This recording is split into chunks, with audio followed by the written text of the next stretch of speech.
창세기 49장 8절에서 10절까지 보겠습니다. 유다야 너는 너의 찬송이 되어라. 너의 그 손은 그 원수들의 목덜미를 잡을 것이다. 내 아버지의 아들들이 내 앞에 절하게 될 것이다.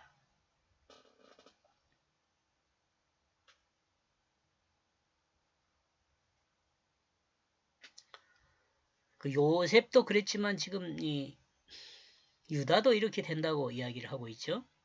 유다의 이름 의미가 찬양입니다. 찬양. 이름 의미가 찬양. 찬양이라는 개념은요, 종려나무라는 개념과도 같고요. 그 손에서 옵니다. 손을 들어 올려서 하나님을 찬양하는 그런 모습을 한번 생각해 보면 돼요.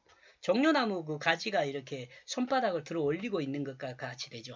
물론 이파리 가지가 여러 개여서 이파리가 여러 개여서 뭐 그렇게 상상하지 않을 수 있는데 한 두 개만 딱 이렇게 꼽아놓고 생각하면 사람 손 이렇게 올리고 기도하는 것 또는 찬양하는 것과 같이 느껴질 수 있잖아요. 그래서 이 종려나무나 이제 이런 것을 그 찬양이라는 의미로 쓰게 돼요. 의미로. 이 유다라는 이름도 그런 의미가 있다는 거예요. 유다의 행적을 살피면 다음과 같은 내용이 있습니다. 유다는 레아의 넷째 아들입니다. 레아의 넷째 아들. 유다는 요셉을 죽이지 말고 이스마엘 사람한테 팔자고 했던 사람이죠. 유다는 아들 셋이 있는데 그 두 아들은 유다보다 먼저 죽었죠. 그리고 며느리 다말 사건이 있죠. 유다가 베냐민 대신 포로가 되겠다고 요셉에게 말했던 내용도 있습니다. 이 유다의 내용들을 살피면 이렇게 돼요. 유다는 생명을 죽이는 것보다 살리는 것이 좋다고 약속하고 그 약속을 따라 행하는 사람임을 생각해 볼 수 있습니다.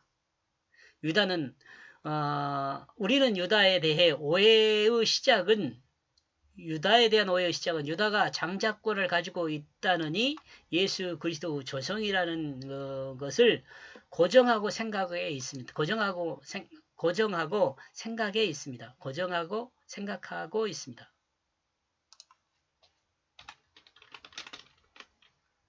고정하고 생각하고 있다. 고정해 생각하고 있다 그래야겠네.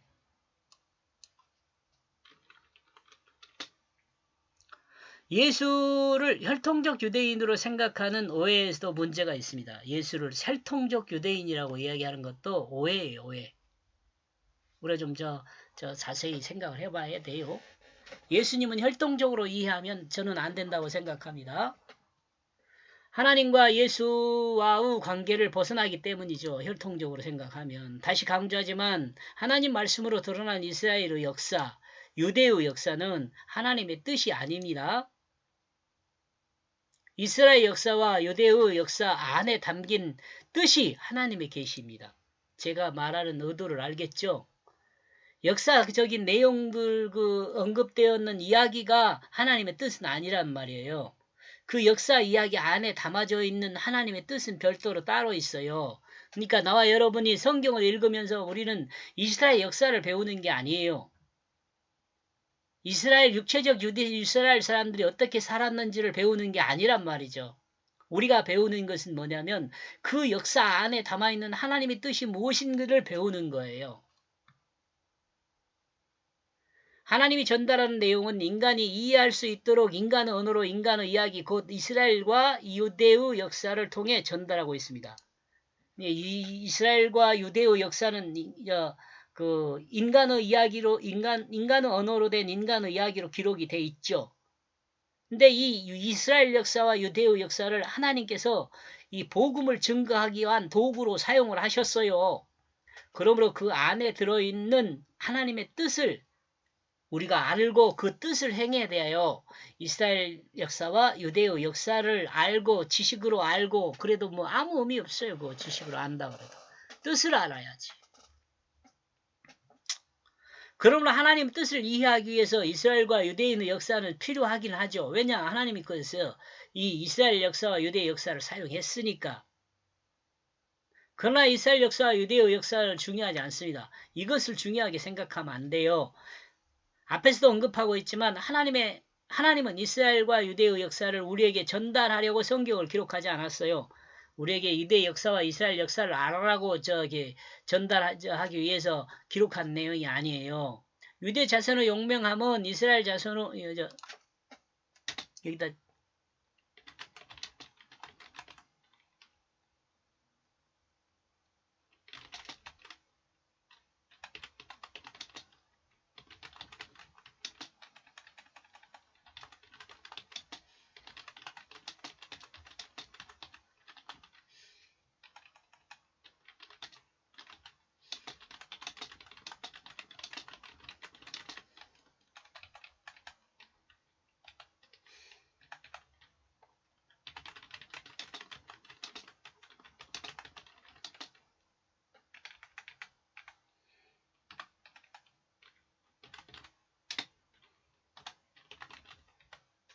요 하나님의 뜻을 알아야 돼요.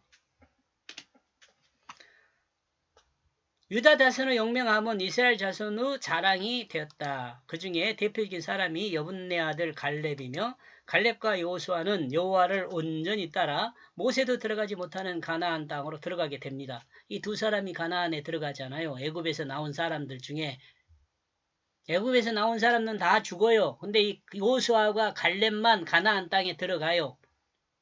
그리고 가나안 땅에 들어간 사람들은 대부분은 이 요셉과 갈렙 외의 사람들은 광야에서 태어난 사람들이에요. 광야에서 태어난 사람들요. 갈렙은 여호와가 여호수아에게 명한 대로 기럇 아르바 곧 헤브론을 유다 자손의 분깃으로 여분네 아들 갈렙에게 주었으니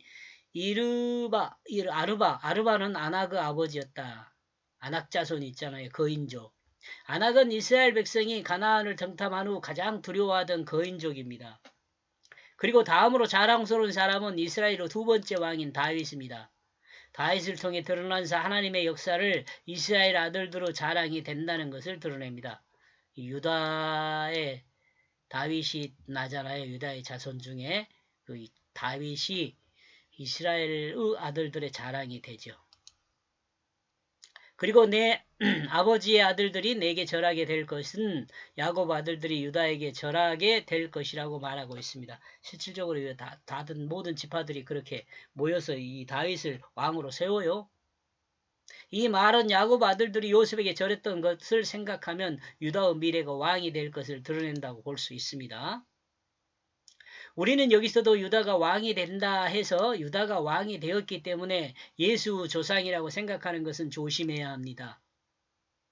유다 자손인 다윗이 왕이 되었어도 다윗을 통해 예수 그리스도를 통치권을 설명하는 것이지. 자, 다윗을 통해 예수 그리스도 통치권을 설명하는 것이지.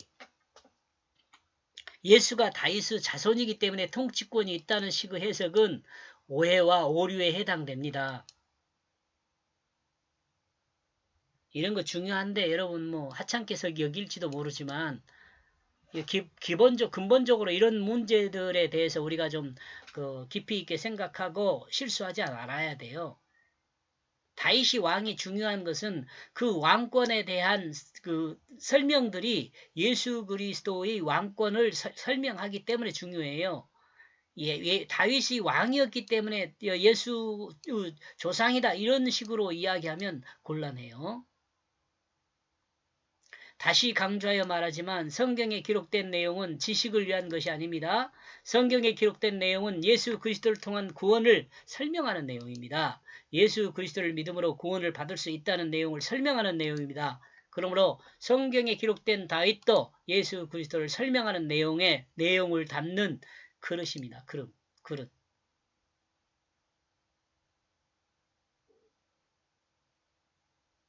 9절 유다는 음식을 찢는 사자 새끼다. 내 아들아 엎드려 웅크린 암사자와 솥사자같이 너는 올라갔다. 누가 그 앞에 설 수 있겠는가? 유다 자손의 용맹을 표현하는 말이라고 생각해 볼 수 있습니다. 10절 그 막대기는 유다를 떠나지 않을 것이다. 그리고 그는 두 다리 사이에서 그때까지 다스릴 것이다. 왜냐하면 그가 평정할 것이기 때문이다. 그의 모든 백성들의 모임을. 나중에 여러분이 그 사무엘상이나 하 이쪽 읽어보면 유다와 그 솔로몬에 대해서 또 사울에 대해서 이런 내용이 나옵니다. 이제 우리가 보통 성경 읽으면 역대기 상하는 그 이스라엘 역사의 그 좋은 점만 이렇게 말하지만 사무엘 상하와 열왕기 상하는 이스라엘 모든 역사를 있는 그대로 정리한 거다 이렇게 이해를 해요. 유다 자손은 12지파를 통일시켜 다스리는 통치를 드러내는 말이라고 볼 수 있어요.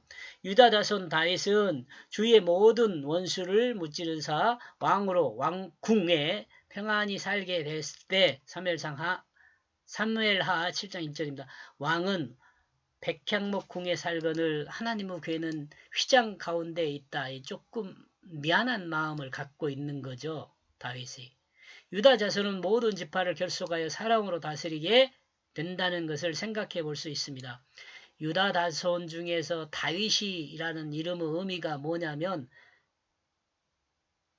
유다라는 이름이 아니라 다윗입니다. 다윗.